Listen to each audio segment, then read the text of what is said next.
కాకపోతే మొన్న ఏసీపీ మాట్లాడినటువంటి మాటలే మాకు బాధాకరం. వీళ్ళందరికీ కూడా మేము ఒకటే ఇట్లా మాట్లాడేటోళ్ళు ఏంటంటే వాళ్ళకు పదవులు ఇస్తారనుకుంటున్నారేమో. అలాంటి వాళ్ళు లోపకారి ఒప్పందం. Revanth Reddy cinema mall open చేయించడానికి వాళ్ళందరూ కంకణబద్దులై ఉన్నారు. సీఎం రేవంత్ రెడ్డికి ఏదైనా ఇస్తే వాళ్ళకి ఏదైనా రావచ్చాం, కానీ మాకు నోటిఫికేషన్ కావాలని కోరుకున్నాం. మీ లా అండ్ ఆర్డర్ని ఇబ్బంది పెట్టడం లేదు, మీరు వచ్చి మమ్మల్ని ఇబ్బంది పెట్టద్దు. శ్రీధర్ బాబు, మీ ఇంటికి కూతవేటు దూరంలోనే ఉన్నావు, అసెంబ్లీలో నువ్వు మాట్లాడు కాదు. నీకు దమ్ము ధైర్యం ఉంటే ఏవీ కాలేజీకి వచ్చి మాట్లాడు. ఏవీ కాలేజీకి వచ్చి ఈ 200 విద్యార్థులను ఉద్దేశించి, కోచింగ్ తీసుకున్న విద్యార్థులను ఉద్దేశించి మాట్లాడమని చెప్తున్నాం. ఉట్టిన ఆధారాలు లేకుండా మాట్లాడి దీన్ని డైవర్షన్ చేసేందుకు బీసీ ఉద్యమం ఏదైతే ఉందో 42% రిజర్వేషన్, దానిని నోటిఫికేషన్ డైవర్ట్ చేసి తెలంగాణను ఆగం చేయాలనుకుంటారు. మాకు చాలా క్లారిటీ ఉంది. ఈ మున్సిపాలిటీ ఎన్నికలలో వచ్చేటటువంటి శక్తులను అందరినీ కలుపుకొని పోతున్నాం. ఖచ్చితంగా 16వ తారీఖు నుంచి తెలంగాణలో సౌత్ తెలంగాణకు ఒక బస్సు, నార్త్ తెలంగాణకు ఒక బస్సు తీసుకొని 100 మున్సిపాలిటీలలో తిరుగుతాం. ఈ కాంగ్రెస్ ప్రభుత్వం మెడలొచ్చి ఈ నెలలోనే ఉద్యోగ నోటిఫికేషన్లు వచ్చేటట్టు మేము చేస్తాం. మేము చేస్తున్నాం. కాంగ్రెస్ నాయకులారు ఖబర్దార్ కాసుకోరి, మేము ఉండి చూస్తాం. మీరు ఎలక్షన్స్ అయిపోయినాయి, మమ్మల్ని ఏం చేయలేరు అనుకుంటున్నారు. ఖచ్చితంగా మున్సిపాలిటీలలో మా నోటిఫికేషన్తో పాటు బీసీలకు 42% రిజర్వేషన్ ఇవ్వాలని ఈ రెండింటిని మేము తీసుకొని పోతాం. వీడొకటే మేము చెప్తున్నాం, తెలంగాణలో అంబేద్కర్ గారు రచించినటువంటి రాజ్యాంగం అమలు కావట్లేదు. రేవంత్ రెడ్డి గారు రచించినటువంటి రాజ్యాంగం అమలు అవుతుంది. ఈ రాజ్యాంగాలు ఏమున్నది అంటే ఫస్ట్ నిరుద్యోగులను ఏ విధంగా మోసం చేయాలి, 2 లక్షల ఉద్యోగాలు ఇస్తాం, సెకండ్ క్లాస్ మోసం ఎట్లా చేయాలి పెట్టలేదు అనేది. 2 ఆడవాళ్లకు 2500 నెలకి ఇస్తాం అనేది అది మోసం. బీసీలకు 42% రిజర్వేషన్ ఇస్తాం, ఇలా మోసం.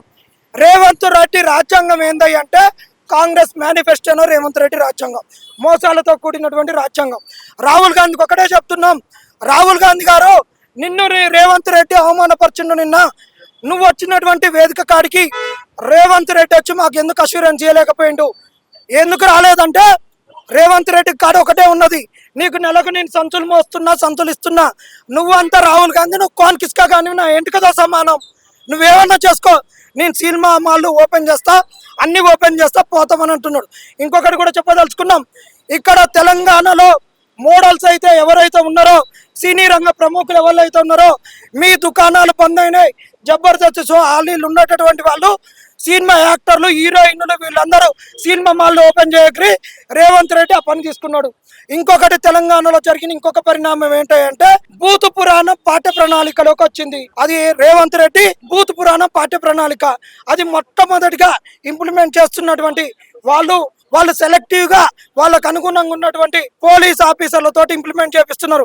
దయచేసి దీన్ని అందరు పోలీస్ ఆఫీసర్లు తీసుకోకూడదు. వాళ్ళు మమ్మల్ని కంటికి రెప్పలకి ఇన్ని రోజులు కాపాడుకున్నారు కాబట్టి ఉద్యమం ఉంది. చాలా నిజాయితీ పరులు ఉన్నారు, అట్లే విధంగా చాలా దొంగలు కూడా ఉన్నారు. ఆ దొంగలే మమ్మల్ని ఈ విధంగా మాట్లాడిరు. వాళ్ళకు కూడా కబర్తా. ప్రతిపక్ష పార్టీలు ఎందుకు వచ్చినాడు? ఏ ప్రతిపక్ష పార్టీ ఉంది?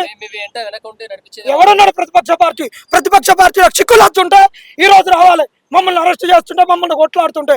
ఈ రోజు మేము కొట్లాడితే మా కోట్లు వస్తాయా? రేపు వాళ్ళు కదా మున్సిపాలిటీలలో చేసేది. జనార్దన్ పోటీ చేస్తున్నా, కుమార్ చేస్తున్నా, ఇంద్రనాయక్ చేస్తున్నా, ఇంకోళ్ళు చేస్తున్నా, వాళ్ళని చేస్తున్నా, ఎవరు చేయరు. మీ మీద కూడా లాఠీ చార్జ్ జరిగిందిగా. నిన్న ఆ సన్నీ అన్నాను వైఆర్టీవీ గొంతు పట్టి పిసికిండు, జరుగుండే సస్తుండే, మేమే పట్టుకొని పోయి నీళ్ళు దాపినాం జర్నలిస్టులను కూడా, ఎక్కడ లకారంతో ఏమో అందరినీ.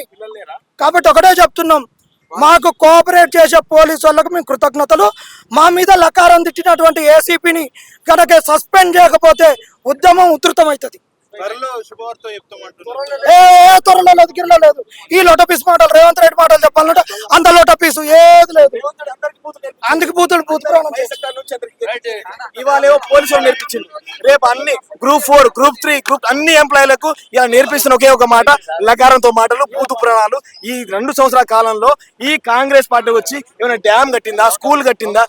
ఏం చేయరు. త్వరలో అని చెప్పుకుంటూ నిరుద్యోగులను నిండా ముంచే ప్రదేశం. ఇలా మా వెనకాల బీఆర్ఎస్ ఉందో, బీజేపీ అంటారు, సిగ్గుండాలి ఆ మాట చెప్పడానికి. మా వెనకాల అంతో కొంత కాంగ్రెస్ పార్టీ ఉంటుంది. ఎందుకంటే వీళ్ళందరూ కాంగ్రెస్ పార్టీ కోసం పనిచేసిన వ్యక్తులే, వీళ్ళందరూ బస్ యాత్రలు చేసిన వ్యక్తులే. ఇలా ఏం కోరుకుంటాం? 2 లక్షల ఉద్యోగాలు మీరు చెప్పారు కదా, ఈనాడు, సాక్షి అన్ని పేపర్లో కోట్లు పెట్టి అడ్వర్టైజ్మెంట్ ఇచ్చారు కదా, మరి ఎక్కడ పోయినాయి అన్ని? ఆ మాటలను ఎక్కడ పోయినాయి?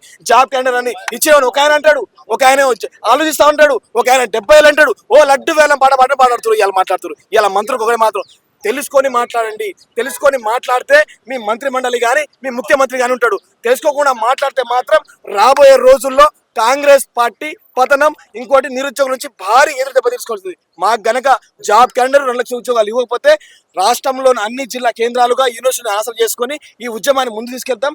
తెలంగాణలో ముల్కీ ఉద్యమం 69 ఉద్యమం ఎలా సాగిందో ఈ కాంగ్రెస్ పార్టీ ఎట్లా అణిచివేసింది అందరికీ తెలుసు. ఎందుకంటే ఇక నిరుద్యోగులు అందరినీ పొట్టబెట్టుకున్న పార్టీ అనేది ఉంటే అది కాంగ్రెస్ పార్టీ గతంలో చేసింది. ఇక 9 మంది నిరుద్యోగులు చచ్చిపోయినా కూడా ఏ మాత్రం సోయలేదు. మరి అన్నం తింటుర్రో గడ్డి తింటుర్రో మీ పిల్లలకు అట్లా అన్యాయం చేస్తే ఊరుకుంటారా? మీ పిల్లలకు పెళ్లిళ్ళు కావాలి, అన్నీ కావాలి, మాకు మాత్రం నోటిఫికేషన్ వద్దు, పెళ్లిళ్ళు కావద్దు.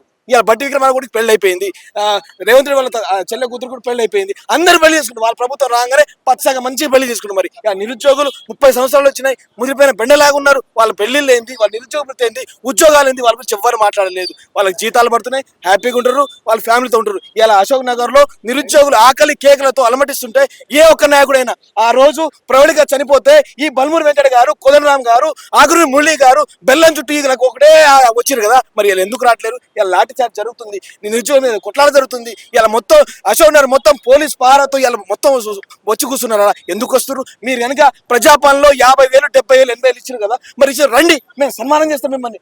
మీరు 60,000, 70,000 ఇచ్చారు అంటారు కదా, రండి అశోక్ నగర్కి రండి, మాట్లాడుకుందాం, మీకు సన్మానిస్తాం. ఏ ఒక్క మంత్రి కూడా దయచేసి అంటున్నా కాంగ్రెస్ పార్టీ నేతలు, మీరు అశోక్ నగర్ చుట్టూ దిల్సుఖ్ చుట్టూ రాకండి. మీరు వస్తే మమ్మల్ని అరెస్ట్ చేస్తున్నారు. ఒకవేళ మీరు వస్తే ఈ దిల్సుఖ్ నగర్ కాకుండా అశోక్ నగర్ కాకుండా వేరే చుట్టూ వెళ్ళిపోండి, మమ్మల్ని అరెస్ట్ చేయకండి. ఇక నిరుద్యోగి అంటే హాస్పిటల్కి వెళ్ళి అరెస్ట్ చేస్తున్నారు, స్కూల్కి వెళ్ళి అరెస్ట్ చేస్తున్నారు, ఇలా కాలేజ్కి వెళ్ళి అరెస్ట్ చేస్తారు. నిరుద్యోగి అని పదాన్ని కనబడితే చాలు ఇలా రాష్ట్రంలో అరెస్ట్ అరెస్ట్ అరెస్ట్ అరెస్ట్. ఎందుకు చేస్తారు? ఈ నిరుద్యోగులే కదా మీకోసం 33 జిల్లాలు తిరిగి కాంగ్రెస్ పార్టీ గెలిపించింది. కనీసం వార్డు మెంబర్కి వెళ్ళండి. మీరు ఇలా ఎమ్మెల్యేలు అయ్యారు, మంత్రులు అయ్యారు, ముఖ్యమంత్రులు అయ్యారు, కనీసం మీ డిపాజిట్లు కూడా రావు.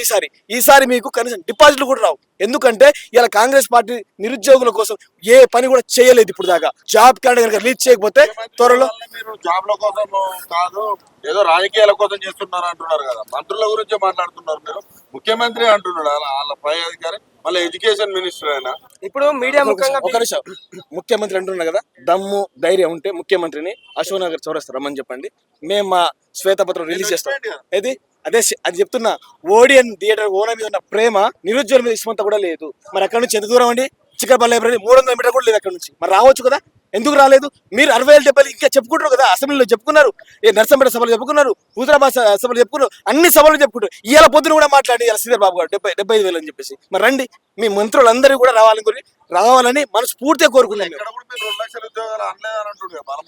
ఇప్పుడు అంటున్నాం కదా, ఇప్పుడు పేపర్లు ఉన్నాయి, సాక్షి పేపర్ ఉంది, ఈనాడు పేపర్ ఉంది, వాళ్ళ తొత్తుగా అన్ని ఛానల్స్ అన్ని ఉన్నాయి, V6 ఉంది, మా దగ్గర కూడా ప్రూఫ్స్ ఉన్నాయి, మేము పట్టుకొని వస్తాం. మరి మీరు వస్తారా?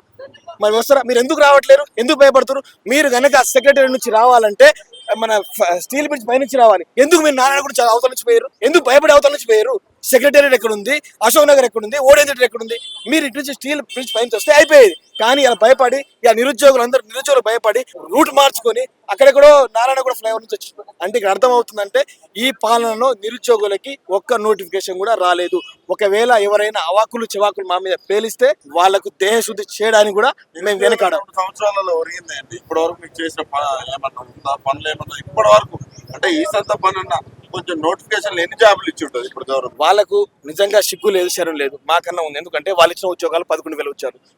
మీరు అబద్ధాలు ఆడుతున్నారు, కానీ నిరుద్యోగులు ఇంకా హానెస్ట్ గానే మాట్లాడుతున్నారు. మీరు ఇచ్చిన ఉద్యోగాలు అది పాత అప్లికేషన్ పెట్టుకొని 11,000 ఉద్యోగాలు మాత్రం ఇచ్చారు. ఈ 60,000, 70,000, 80,000 అన్ని ఉత్త మాటలు, లొట్టపీస్ మాటలు. ఇవన్నీ ఇలా వాళ్ళ పబ్బం గడవడానికి, మున్సిపల్ ఎలక్షన్స్ గెలవడానికి అన్ని మాట్లాడుతున్నారు, కానీ మాకైతే నోటిఫికేషన్స్ ఇవ్వలేదు. గ్లోబల్ సమ్మిట్ లాంటివి పెట్టి మేము లక్షల ఉద్యోగాలు, ప్రైవేట్ ఉద్యోగాలు సృష్టిస్తున్నాము, ఇప్పుడు గవర్నమెంట్ ఉద్యోగాలు ఇచ్చే పరిస్థితి లేదు అని శ్రీధర్ బాబు గారు కావచ్చు వీళ్ళు అంటున్నారు. గ్లోబల్ సమ్మిట్ వల్ల కావచ్చు, మెస్సీ ఇక్కడికి రావడం వల్ల కావచ్చు, మీకు ఉద్యోగాలు కల్పించడం అనేది ఒక ఏమన్నా కాన్ఫిడెన్స్ ఉందా? మీకు గ్లోబల్ సిటీ, ఫ్యూచర్ సిటీ, ఏదేదో సిటీ అంటున్నారు కదా, మరి స్థానికులకు ఎంత % ఇస్తారు? 95% ఇస్తారా? రిజర్వేషన్ చేస్తారా? మీరు ఇదంతా కూడా ఆంధ్రప్రదేశ్ లో చంద్రబాబుకి ఉద్యోగాలు కట్టబెట్టడానికే ఈ గ్లోబల్ సిటీలు, రైజింగ్ తెలంగాణలు, ఫ్యూచర్ సిటీలు.